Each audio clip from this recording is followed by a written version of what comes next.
కులనొల్లా. ఆ కొడుకు ఇంటి దొంగ లాంటి వాడు. వాడు ఆ తర్వాత ఉన్నవన్నీ వెంటనే నాన్నగారి death certificate, legal heir certificate పట్టుకెళ్ళి అన్నీ తన పేరు మీదకి మార్చుకుంటాడు. వాడు ఇంటి దొంగ అని అప్పుడు తెలుస్తుంది. ఇది కల్లరి బొమ్మయవు కాయమ్ము నొల్లా. దీనికి ఎన్ని ఫేరిండ్లు నీళ్ళు, ఎన్ని పౌడర్లు, ఎంత అల్లరి. ఆఖరికి ఇది కాలిపోయింది కట్టెల్లో. చూస్తూ ఉంటాడు తనే పైన నిలబడి. అరే ఇవన్నీ వెళ్ళిపోయాయి, పోయి తోడెవరు వస్తారు? కాయము వీడి జీవుడికి కంపిత చిత్తత ఎగుచుండా. భయపడి వెళ్ళిపోతుంటే కందోయిని భాష్మము తొలుత దుఃఖమహాంబుది సొచ్చు పత్నియున్. ఏడుస్తూ గుమ్మం దగ్గర నిలబడిన భార్య కానీ, కడుపున పుట్టిన బిడ్డలు కానీ ఎవ్వరూ రారు. ఇక ఆ అనుబంధం ఆ జీవుడికి ఆ శరీరంతో ఉన్నది అక్కడతో తెగిపోయిందంతే. నాన్నగారేరి వెళ్ళిపోయాడు, ఆయనేరి వెళ్ళిపోయాడు, పినతండ్రేడి వెళ్ళిపోయాడు. ఆయన ఎందు ఎవరెవరు ఏ అనుబంధములను ఆరోపించారో ఆ ఆరోపణలన్నీ తెగిపోతాయి. అప్పుడు ఏమిటి మిగల్చుకుని వెళ్ళినట్టు? వీటితో పెట్టుకున్నవన్నీ ఏమైనట్లు? ఏమీ పట్టుకురాలేదు జీవుడికి. కాబట్టి అది అసారే కలు సంసారే. నీ జీవుడికి సారవంతం చెయ్యలేదు. నువ్వు పెట్టుకున్న ఏ అనుబంధము నీకు ఉద్ధరణ హేతువు కాలేదు. ఈశ్వరుడితో పెట్టుకున్నది, భక్తులతో పెట్టుకున్నది నీకు ఉద్ధరణ కారకం. అది సంసారము కాదు. అందుకే అసారే కలు సంసారే సారమేవ సారమేత చతుష్టయం. 4 సారవంతములు, మిగిలినవి ఏవి సారవంతములు కావు. శంకరులు ఒక చోట అద్భుతమైన శ్లోకం ఇచ్చారు. అదొక్కటి ప్రతిరోజు బి కాంప్లెక్స్ క్యాప్స్యూల్ వేసుకున్నట్లే ఆ శ్లోకాన్ని ప్రతిరోజు ఒక్కసారి తలుచుకుంటూ వెర్రి ఉండదు. ఆయన అన్నారు, కింవానేన ధనేన వాజికరి విప్రాప్తేన రాజ్యేన కిం కింవా పుత్ర కలత్ర మిత్ర పశుభిర్దేహేన గేహేన కిం జ్ఞాతైతక్షణ భంగురం సపదిరోత్యద్యం మనోదూరత స్వాత్మార్థం గురువాక్యతో భజ భజ శ్రీ పార్వతీ వల్లభం.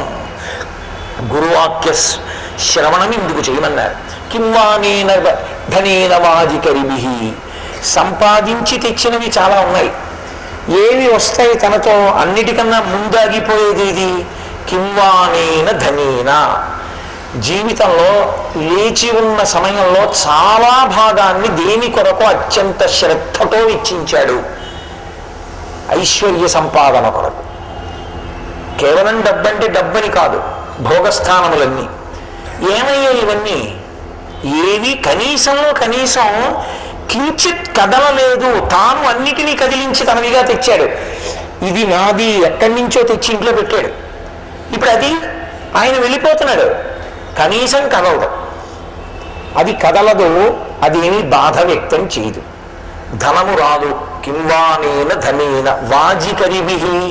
గుర్రాలు, ఏనుగులు, ఈ రోజుల్లో అయితే వాహనాలు అసలు రావు. ఆ కార్ల షెడ్లోంచి కార్యం బయటకు వచ్చి చూస్తున్నాడు యజమాని వెళ్ళిపోతున్నాడని, అదేం చూడదు.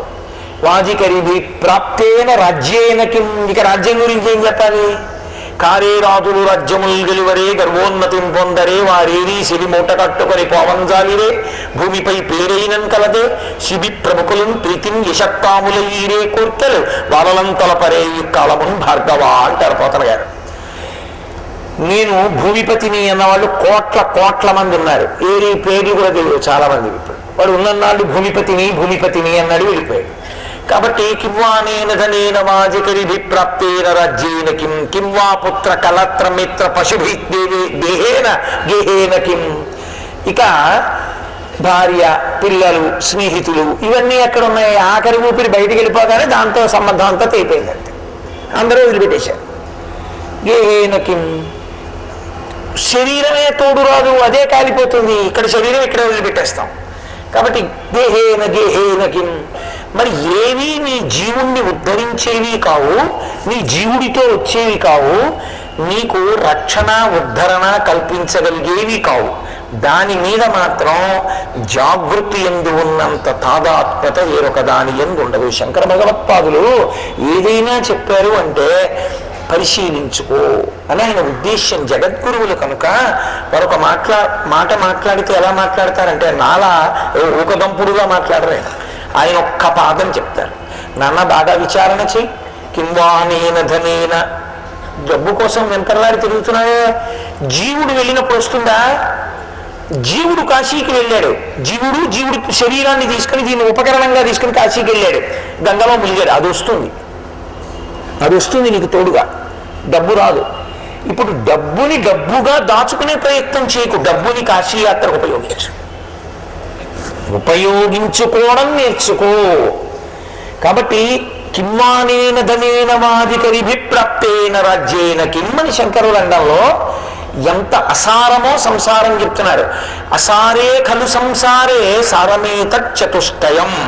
కానీ ఈ అసారమైన సంసారమునందు ఈ శరీరంలో మనం ఉండగా చాలా సారవంతమైనవి, మనని అనుగ్రహించగలిగినవి, లోనున్న దాన్ని పైకి ఎత్తగలిగినది. ఏది? ఓ విత్తనం నేల మీద పడింది అనుకోండి, ఓ బండ మీద పడింది, అసలు మొలకెత్తడం సమస్య లేదు.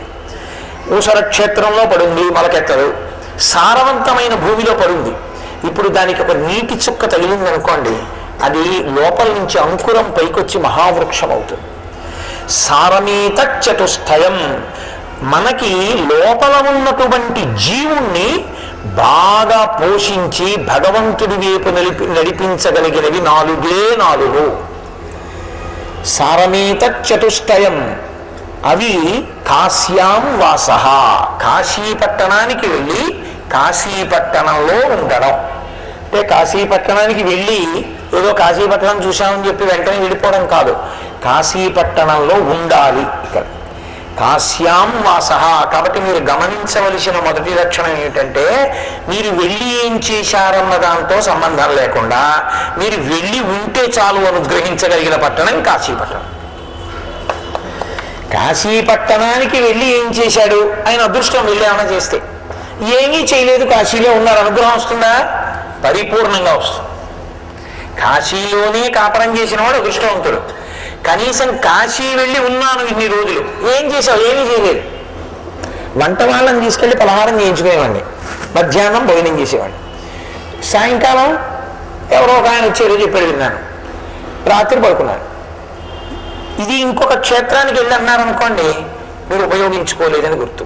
కాశీకి వెళ్ళి ఇలా అన్నారనుకోండి, అంటే అలా ఉండమని నా ఉద్దేశ్యం కాదు, కానీ కాశీకి వెళ్ళి అలా ఉన్నా చాలని చెప్తాను శాస్త్రం. కాశ్యాం వాస. కాశీలో ఉంటే చాలు. కాశ్యాం వాస సతాం సంగో.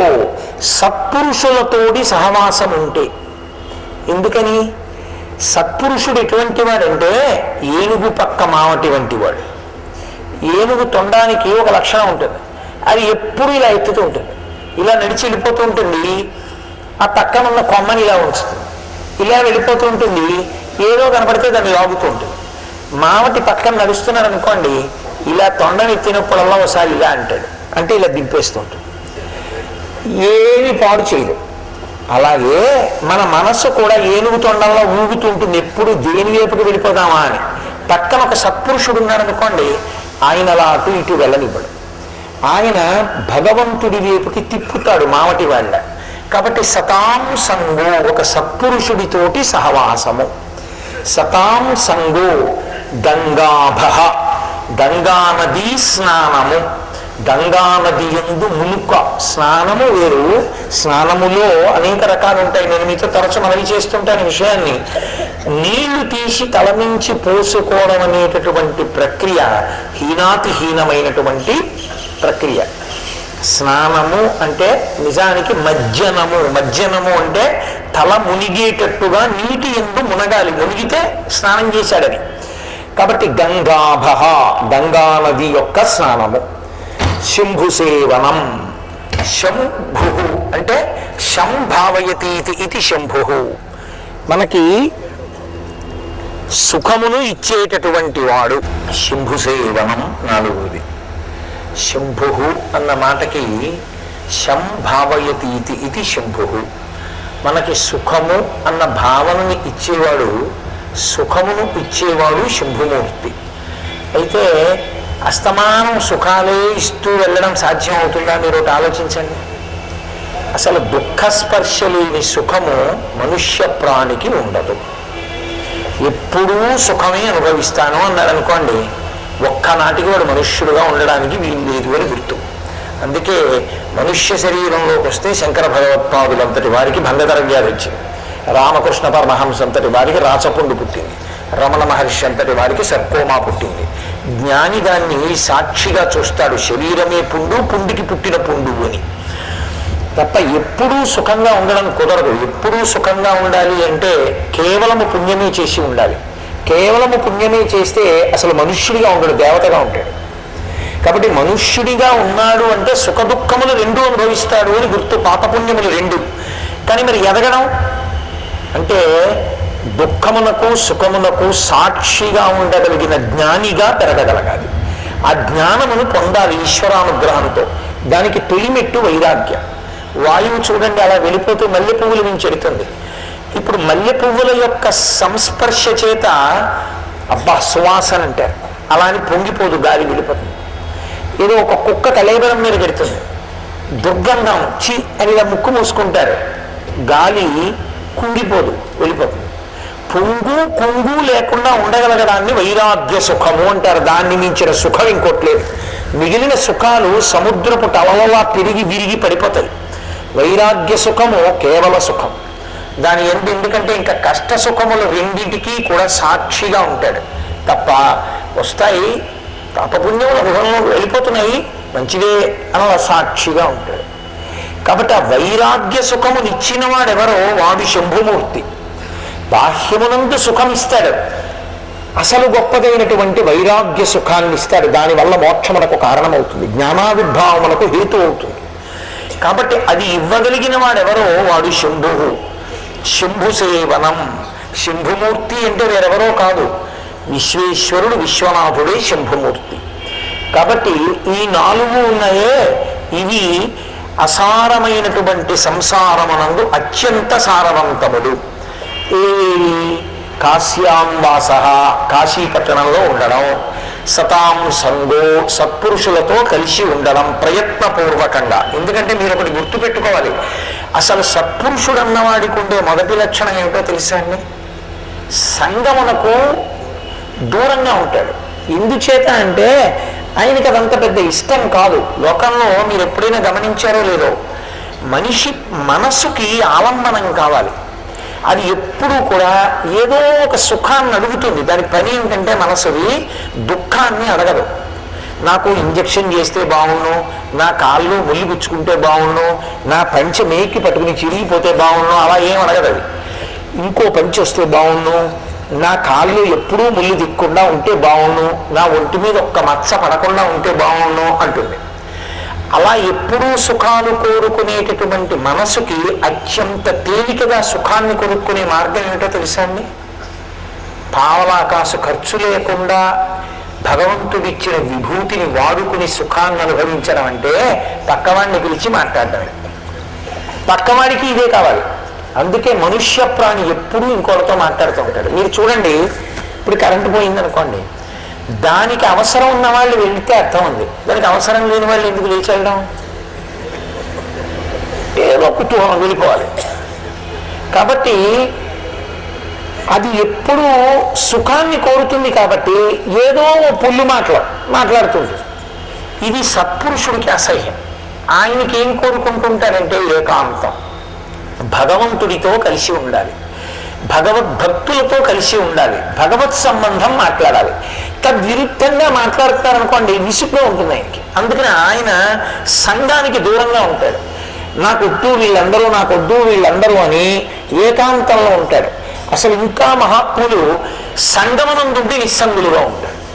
చంద్రశేఖరేంద్ర సరస్వతి మహాస్వామి గారు ఎదురుగుండా ఉన్న వాళ్ళతో మాట్లాడుతూ ధ్యానంలో ఉండేవారు. ఎంత ఆశ్చర్యం! అలా ఉండగలరు మహాపురుషులు. కాబట్టి వారికి సుఖమునందు వెంపర్లాట ఉండదు. వారికి ఎప్పుడు ఏకాంతం ఏకాంతం ఏకాంతం. అంటే ఏది ఒక్కటే ఉందో ఆ ఒక్కటిగా తాను ఉంటాడు. ఆ ఒక్కటిగా ఉన్నది ఆత్మ, దానొక్కటిగా ఉంటాడు. అందుకే రామకృష్ణ పరమహంస లోకంలో ఎంగిలి కానిది ఒక్కటే ఉంది అనేవారు. ఏది అంటే ఆత్మ ఒక్కటే. ఎందుకంటే మిగిలినవి ఏవైనా వర్ణించాను అనుకోండి, నేను చంద్రబింబాన్ని వర్ణిస్తే నా నోట్లోంచి వర్ణింపబడింది కాబట్టి నాలిక ఎంగిలి చంద్రబింబానికి తగిలినట్టే చంద్రుడి గురించి వర్ణిస్తే చంద్రుడు ఎంగిలి అయ్యాడు, సూర్యుడి గురించి వర్ణిస్తే సూర్యుడు ఎంగిలి అయ్యాడు. ఆత్మని చెప్పడం కుదరదు. యతో వాచో నివర్తంతే అప్రాప్య మనసా సహా. ఇక మనసు వాక్కు ఎక్కడ చెప్పలేక అనుభవంలోకి మాత్రమే వస్తుందో